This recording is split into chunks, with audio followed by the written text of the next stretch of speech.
Happiness is beautiful, it's a kind reality. Happiness is the highest good, happiness is free. So let's be so very happy. Yeah, let's be so very happy. Yeah, let's be so very happy.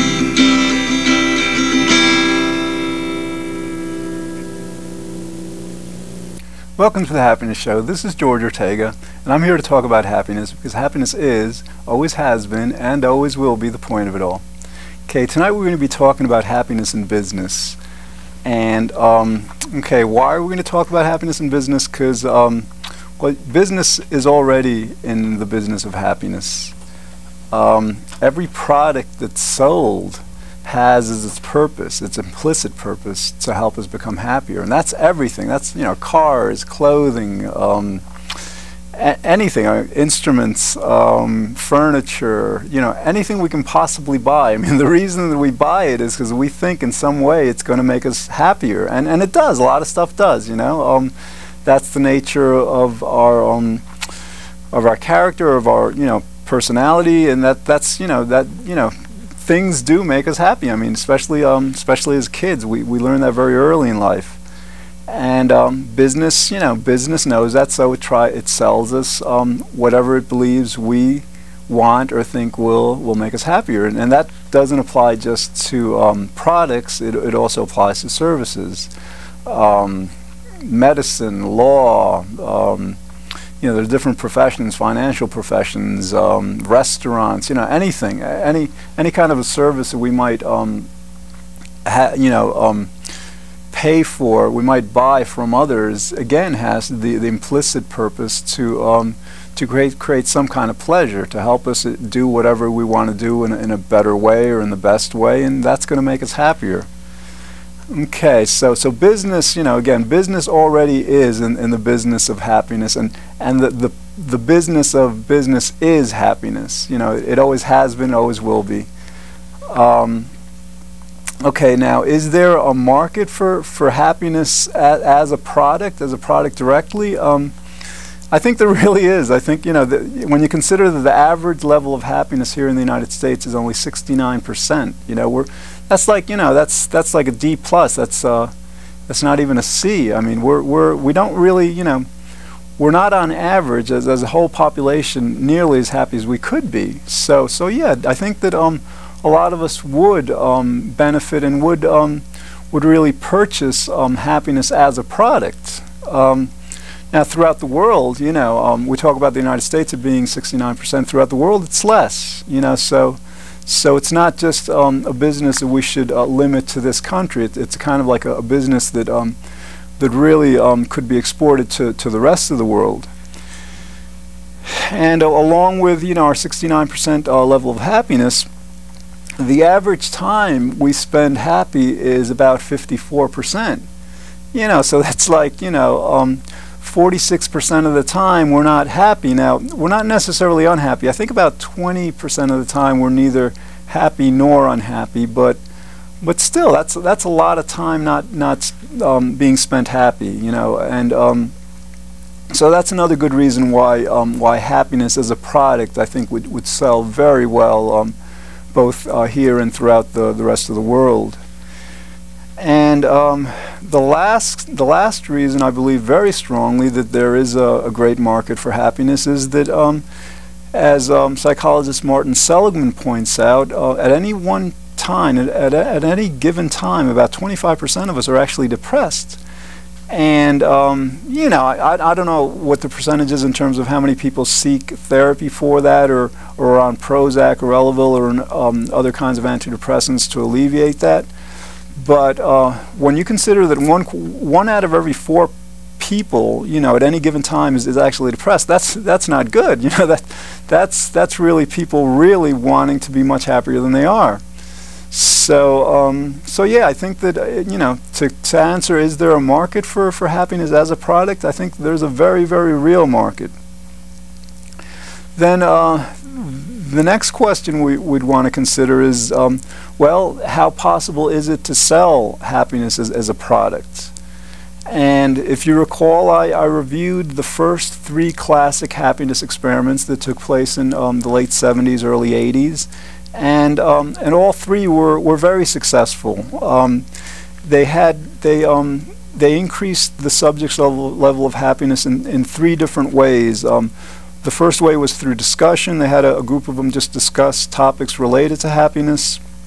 The second was through happiness training, where they were trained in basically 14 fundamentals of how to become happier. And the last way was just through simply reciting affirmations for about 10 minutes each morning. You know, affirmations like, hey, I feel great, you know, the world's wonderful, you know, things like that. And this stuff really works. I mean, you know, on average, with the different methodologies I just described, the subjects became about 25% happier in as little as 2 to 4 weeks. And then one of the studies involving the 14 fundamentals followed up with those same subjects 9 to 18 months after the experiment had concluded, and they found that even at that point they were about 12% happier than they would have been. So these effects are actually, you know, long-lasting. And so, you know, it is possible to sell happiness as a product. There's actually, you know, for about 10 years or so, or 15 years or so, happiness research kind of waned. Happiness increase research. There weren't psychologists studying it. That was based on some theories that were never proven, and now are actually in the process of being disproven, that because of certain kinds of principles known as hedonic adaptation and the genetic component, you know, basically genetically about 50% of our happiness is based on our heredity. But you know, people concluded because of those things that happiness increase was not possible, and these experiments by psychologists like Lyubomirsky, Sheldon, and Emmons. These guys are especially Lyubomirsky and Sheldon. These are like the top happiness increase researchers in the world now, and they've demonstrated recently. For example, they did a follow-up. First, they taught subjects to become happier by setting and achieving goals. You know, these were like academic goals, and then they followed their progress 4 years later, and they found that the subjects that succeeded at being able to set attainable goals and succeeded in those goals 4 years after the initial experiment, they were much happier than the others. So again, these new experiments are demonstrating very clearly that that happiness increase is not just possible and actually quite easy immediately, but also that these effects last in the long term. And of course, it's also possible to sell happiness through pharmaceuticals. I mean, right now we have Prozac and Elavil and certain things that generally work on depression. They work to make depressed people feel somewhat better, less depressed, perhaps a bit happier, but in general they don't tend to make, you know, somewhat or not too happy people happier. But that's an avenue that can be explored. You know, I think it's something that you know, we've got medications for everything, and you know, we're accustomed to taking them. And of course, you know, we'd want to develop different kinds of agents that have as few side effects as possible. And I personally believe that they're not really all that necessary if we take avenues that are more natural, like the training. But some of us, for example, wouldn't be motivated to go through that training. So that is another way that happiness could, though, be sold as a product. Okay, then we've got to consider, well, you know, why hasn't business marketed happiness as a product yet? And you know, you have to realize that business generally tries to meet a demand. Sometimes they create a demand. Sometimes they create a product for which there is no demand for, and then they, you know, people see it, then they say, hey, I could use that, and that would make me happier, and so they buy it. But a lot of times, you know, business will wait for a demand to happen. And see, a lot of people in the world, even though a lot of people aren't very happy, they accept their unhappiness. They accept it as inevitable. You know, they feel, well, you know, this is life. Life isn't supposed to be that great, and you know, I have to just bear it and be strong as much as I can. So in a certain sense, people aren't really asking for it. They're not saying, hey, you know, sell me something to make me much happier. And a lot of this, again, has to do with people don't really realize how fast and effective increasing one's level of happiness is. You know, these studies that I mentioned before, they're not in the popular press. That, you know, you'll find them occasionally in a book written by a psychologist, but they've generally been, you know, they're limited to professional journals that are read only by professional psychologists usually. So so the media doesn't really promote or educate the public about, you know, how simple and easy increasing happiness is. So, you know, people don't realize that that, you know, the training has been demonstrated. Okay, and another reason, I guess, why business hasn't begun to market happiness as a product is because psychologists really don't value happiness that much. I mean, they could be promoting happiness as a commodity, like, you know, like economists promote money, and politicians might promote freedom, you know, different kinds of ideals and parts of life that we deem worthy. But psychologists in general, especially clinical psychologists, are very ironically, they're not very interested in people's happiness per se. They might be interested that they're not depressed, or that they're not anxious, or that they can work, that, you know, see, and the reason I say this, because, like, happiness, generally they have different therapies for depression and different kinds of psychological disorders. And, like, for depression, happiness generally isn't used as an outcome variable. In other words, they test out the different therapies to see how effective they are. And you would think, well, you know, if a therapy is very effective, the people who underwent that therapy would become much happier. But again, you know, these studies generally don't include happiness as a criteria that they measure. So that's why I say that, you know, clinical psychologists generally don't regard happiness as all that important, or nearly as important as it should be. Another thing is, like, in terms of the research, psychological research in general, for decades and decades, it's just concentrated on negatives, on fear, anger, sadness, you know, just the negative emotions.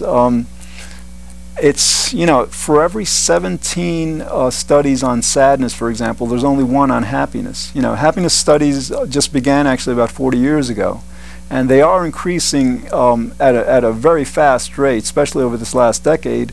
But, you know, for years and years, psychologists just tend to focus way too much on negatives. And then lastly, I think, you know, another reason why business hasn't marketed happiness relates to, again, business just not realizing that that happiness can be increased so easily, is because few happiness increase studies have been conducted. You know, the few in the late 70s and early 80s demonstrated quite clearly how effective happiness training can be, and now a new generation of happiness increase experiments have emerged, and they're really they're showing very strong results for increasing happiness. So that should change, but, you know, so that really is a kind of reason why business hasn't yet marketed happiness. Okay, let's see. At this point, I want to do a song I wrote, and it's called "The Brink." Okay.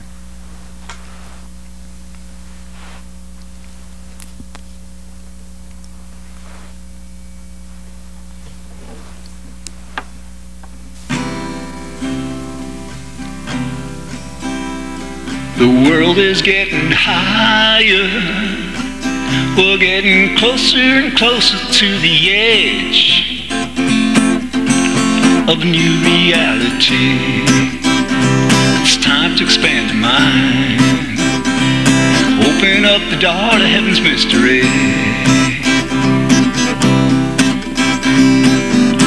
World peace, no hungry people.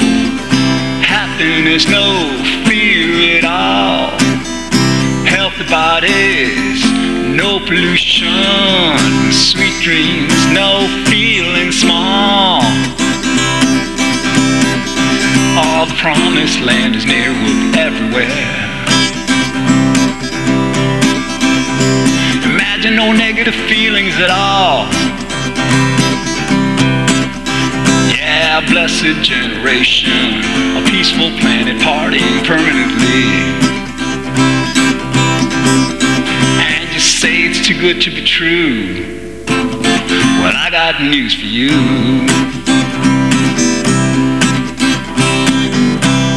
Our souls are getting deeper into what this world is really all about, way beyond what we now perceive. We're going back to the garden again. Get ready for a game of Adam and Eve. Friendly people, no hate or crime. Cooperation, no losers in life. Together families, no alienation. Beautiful feelings, no matter of strife. Yeah, the next new world is found within the heart and mind. Feeling that everything everywhere is paradise. Yeah, total jubilation. A perfect world existing indefinitely. And it's all coming so very soon. Get ready to move to the brink. After millions of years of trying, didn't you think we'd finally get it right?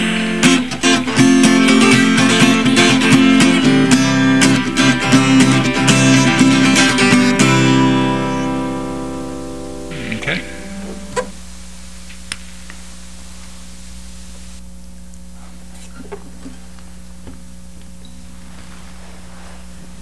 Okay, so let's see.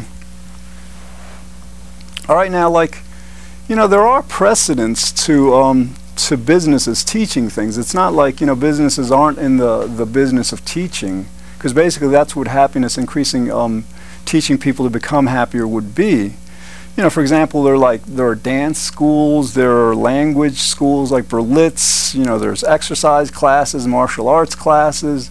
There are, you know, Kaplan SAT classes to teach kids how to improve their SAT scores. You know, business has a tradition of conducting classes for people. Yeah, I mean, it's you know, it's a long tradition.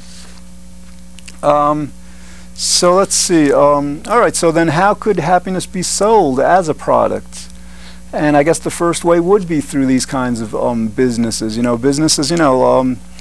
Let's get happier.com or let's get happier incorporated or something, you know, some kind of business just devoted to making people happier. And the selling point would be that, you know, hey, you know, everything everyone sells you is trying to make you happier anyhow, so, you know, we're gonna like make it a lot easier. You know, all the other ways that businesses try to sell you things to make you happier are indirect. You know, they sell you something that's supposed to make you happier, may or may not, but then it's an indirect way, whereas these businesses can say, well, we'll teach you how to become happier directly, you know. And another way happiness could be sold as a product is like, and this is actually happening, fortunately. Martin Seligman, one of the top, he's, I think, out of all the psychologists of all time, he's number 31. He was listed number 31 in a survey, I think, last year. And he's got a website where he mentions that actually he's teaching happiness coaches. He's providing happiness coaching classes so that he can prepare people to then teach other people how to become happier, just as one would go to an exercise coach, you know, one-to-one training.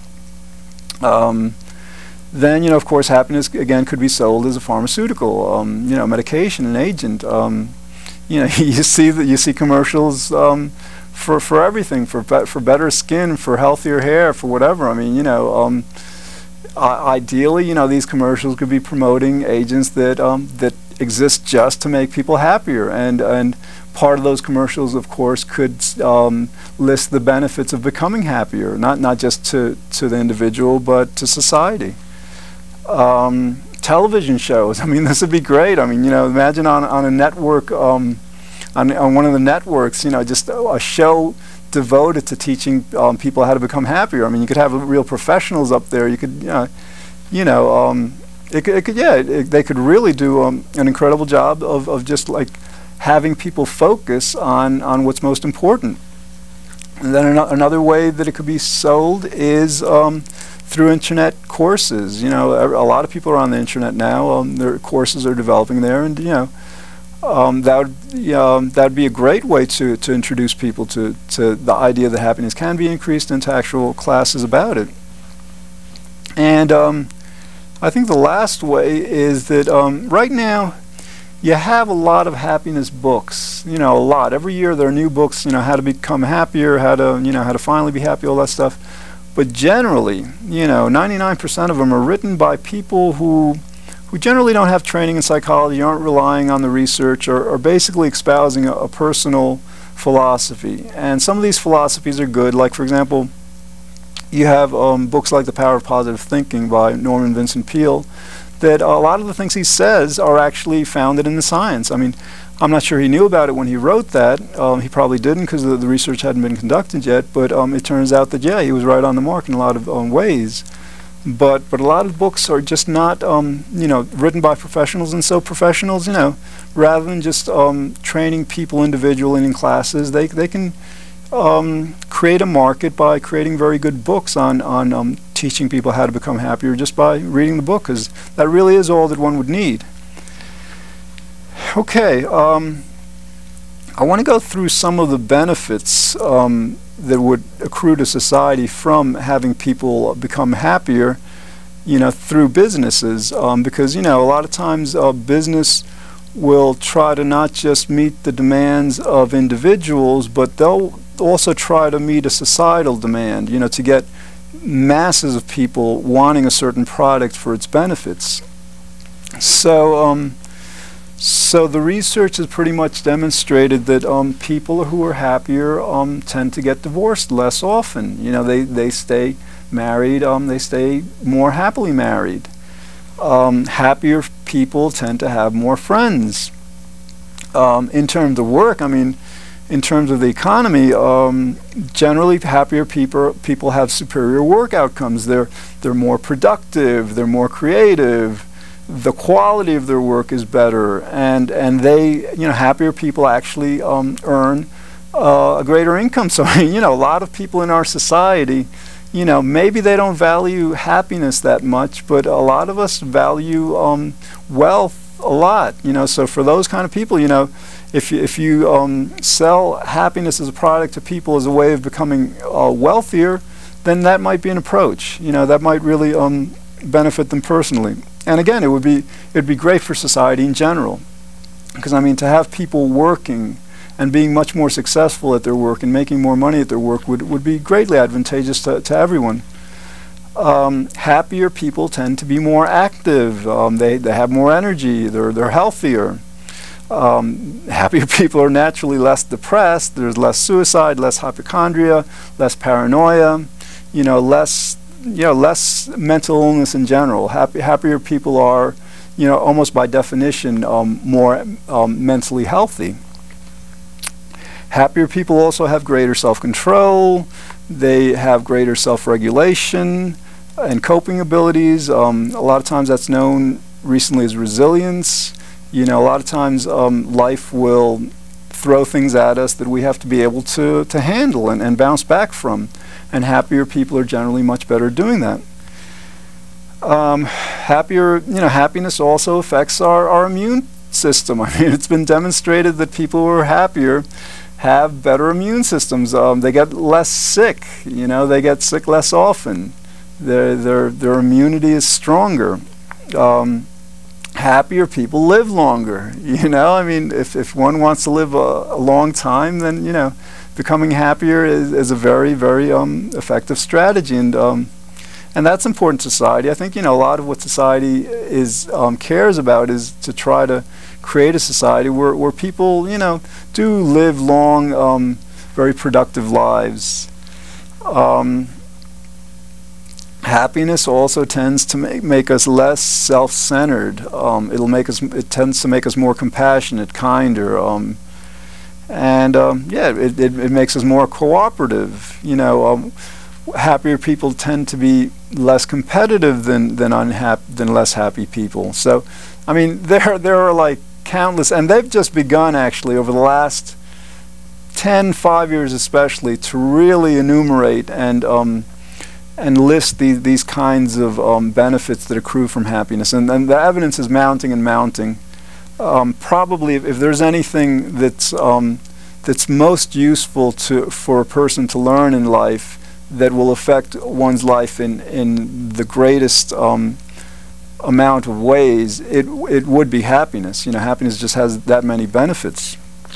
All right, so then that leaves us with, well, what can we do to to get businesses to sell us happiness? Because, you know, I mean, if we've got a lot of money, then we can create one ourselves. We could just contact these psychologists that are most involved in the happiness increase experiments, have them be consultants to our business, develop programs, and then, you know, market them.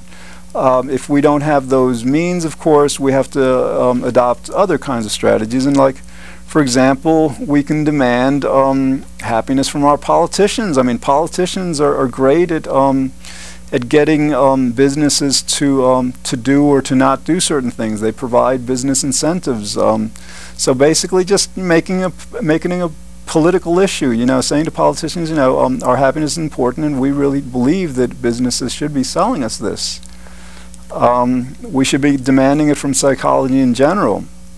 Psychology, they like to make us healthy, you know, so we can work and be productive and not exhibit these kinds of, like, quote-unquote psychiatric symptoms. But again, the research has shown that they're not very concerned with our level of happiness, and that's perplexing, and it shouldn't be acceptable. It's just, you know, doesn't make sense. And the last thing we can do is to talk about happiness. Business will probably get the message most if it becomes a topic of conversation. If people are beginning to talk, you know, when this country was founded, people talked about happiness a lot. It was, you know, back around that time, there were a lot of happiness books, and that's probably why it got into our Declaration of Independence. Okay, well, that's all we have time for tonight. Thanks for watching. In the future, we'll explore other topics designed to help us better enjoy life. This is George Ortega saying, be good, think well, feel very happy, and I hope you'll join me again next week here on The Happiness Show. Happiness is powerful, it's our underlying need. Happiness is why we live each day. Happiness is destiny, so let's be so very happy. Yeah, let's be so very happy. Yeah, let's be so very happy.